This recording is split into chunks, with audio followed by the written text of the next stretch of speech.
ಸಮಾಜ ವಿಜ್ಞಾನ 9ನೆಯ ತರಗತಿ ಭಾಗ 1 ರಾಜ್ಯಶಾಸ್ತ್ರ ಅಧ್ಯಾಯ 7 ರಾಜ್ಯ ಸರ್ಕಾರ. ಅಭ್ಯಾಸ ಪ್ರಶ್ನೆಗಳಿಗೆ ಸರಳ ಮತ್ತು ಸಂಕ್ಷಿಪ್ತ ಉತ್ತರಗಳು. ಖಾಲಿ ಬಿಟ್ಟ ಸ್ಥಳಗಳನ್ನು ಸೂಕ್ತ ಪದಗಳಿಂದ ಭರ್ತಿ ಮಾಡಿರಿ.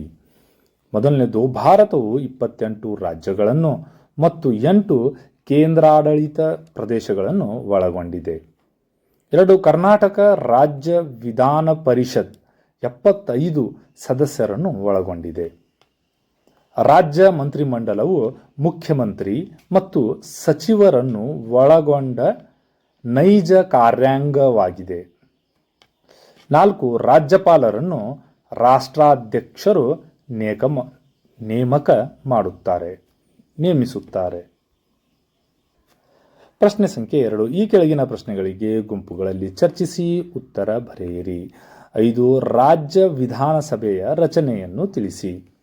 ಉತ್ತರ: ವಿಧಾನಸಭೆಯು ರಾಜ್ಯ ಶಾಸಕಾಂಗದ ಕೆಳಮನೆಯಾಗಿದೆ. ಸದಸ್ಯರನ್ನು ಜನರು ನೇರವಾಗಿ ಚುನಾಯಿಸುತ್ತಾರೆ. ಸದಸ್ಯರ ಸಂಖ್ಯೆ ಸಾಮಾನ್ಯವಾಗಿ 60ರಿಂದ 500 ಒಳಗೆ ಇರುತ್ತದೆ. ಕೆಲವು ಸಣ್ಣ ರಾಜ್ಯಗಳಿಗೆ ವಿನಾಯಿತಿ ಇದೆ.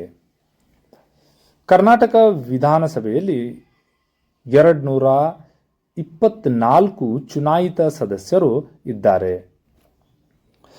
ಪರಿಶಿಷ್ಟ ಜಾತಿ ಮತ್ತು ಪರಿಶಿಷ್ಟ ಪಂಗಡಗಳಿಗೆ ಮೀಸಲು ಸ್ಥಾನಗಳಿವೆ. ಸದಸ್ಯರ ಅಧಿಕಾರ ಅವಧಿ 5 ವರ್ಷಗಳು. ಪ್ರಶ್ನೆ ಸಂಖ್ಯೆ 6, ರಾಜ್ಯ ವಿಧಾನ ಪರಿಷತ್ತಿನ ಸದಸ್ಯರು ಯಾವ ಕ್ಷೇತ್ರಗಳನ್ನು ಪ್ರತಿನಿಧಿಸುತ್ತಾರೆ? ಉತ್ತರ: ವಿಧಾನ ಪರಿಷತ್ತಿನ ಸದಸ್ಯರು ಈ ಕೆಳಗಿನ ಕ್ಷೇತ್ರಗಳನ್ನು ಪ್ರತಿನಿಧಿಸುತ್ತಾರೆ.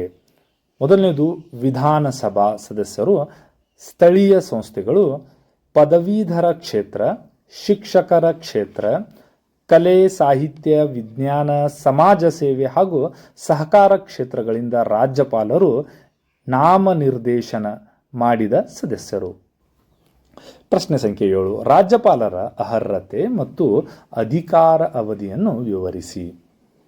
ಅರ್ಹತೆಗಳು: ಭಾರತದ ಪ್ರಜೆಯಾಗಿರಬೇಕು, 35 ವರ್ಷ ವಯಸ್ಸು ಪೂರ್ಣಗೊಂಡಿರಬೇಕು, ಯಾವುದೇ ಲಾಭದಾಯಕ ಹುದ್ದೆಯಲ್ಲಿರಬಾರದು, ಸಂಸತ್ತು ಅಥವಾ ರಾಜ್ಯ ಶಾಸಕಾಂಗದ ಸದಸ್ಯರಾಗಿರಬಾರದು.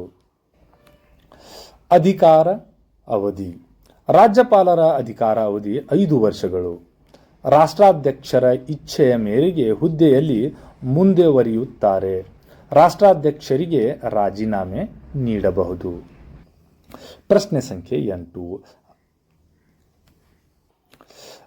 ಅಧಿಕಾರ ಮತ್ತು ಕಾರ್ಯ. ಮುಖ್ಯಮಂತ್ರಿಯವರ ಅಧಿಕಾರ ಮತ್ತು ಕಾರ್ಯಗಳ ಬಗ್ಗೆ ಒಂದು ಟಿಪ್ಪಣಿ ಬರೆಯಿರಿ. ಮಂತ್ರಿಮಂಡಲದ ರಚನೆಗೆ ರಾಜ್ಯಪಾಲರಿಗೆ ಶಿಫಾರಸು ಮಾಡುತ್ತಾರೆ. ಸಚಿವರಿಗೆ ಖಾತೆಯನ್ನು ಹಂಚುತ್ತಾರೆ ಹಾಗೂ ಬದಲಾವಣೆ ಮಾಡುತ್ತಾರೆ. ಸರ್ಕಾರದ ನೀತಿಗಳನ್ನು ರೂಪಿಸಿ ಜಾರಿಗೊಳಿಸುತ್ತಾರೆ. ಸಚಿವ ಸಂಪುಟದ ಸಭೆಗಳನ್ನು ಕರೆಯುತ್ತಾರೆ ಮತ್ತು ಅಧ್ಯಕ್ಷತೆ ವಹಿಸುತ್ತಾರೆ. ವಿವಿಧ ಇಲಾಖೆಗಳ ಕಾರ್ಯಗಳನ್ನು ಸಮನ್ವಯಗೊಳಿಸುತ್ತಾರೆ. ಇದನ್ನು ಮುಖ್ಯಮಂತ್ರಿಯವರ ಅಧಿಕಾರ ಮತ್ತು ಕಾರ್ಯಗಳ ಪಟ್ಟಿ. ಇದನ್ನು ರಾಂಗ್ ಆಗಿದ್ದು. ಅಗತ್ಯವಿದ್ದರೆ ವಿಧಾನಸಭೆಯನ್ನು ವಿಸರ್ಜಿಸಲು ರಾಜ್ಯಪಾಲರಿಗೆ ಶಿಫಾರಸು ಮಾಡುತ್ತಾರೆ. ರಾಜ್ಯಪಾಲರು ಮತ್ತು ಮಂತ್ರಿಮಂಡಲದ ನಡುವಿನ ಸಂಪರ್ಕ ಸೇತುವೆಯಾಗಿ ಕಾರ್ಯನಿರ್ವಹಿಸುತ್ತಾರೆ.